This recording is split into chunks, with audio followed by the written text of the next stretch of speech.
રાજ્યના અલગ અલગ વિસ્તારોમાંથી કમોસમી વરસાદ અને વાદળછાયા વાતાવરણના સમાચાર મળી રહ્યા છે. અગાઉ હવામાન વિભાગે પણ એ જ પ્રકારે આગાહી કરી હતી.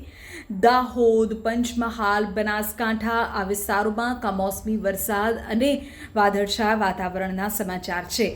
સૌથી પહેલાં આપણે દાહોદની જાણકારી આપી દઈએ. દાહોદમાં તો ગત રાત્રિના ગાજવીજ સાથે વરસાદ વરસી ગયો. લીમખેડા અને રાબડાલ વિસ્તારમાં એવો વરસાદ કે જાણે વર્ષા ઋતુ જ મધ્યમાં હોય અને ચિક્કાર વરસાદ કેમ ન વરસતો હોય.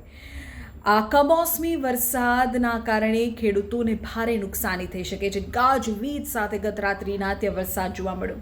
આ તરફ પંચમહાલમાં પણ જિલ્લાભરમાં વાદળછાયું વાતાવરણ 2 દિવસથી છે.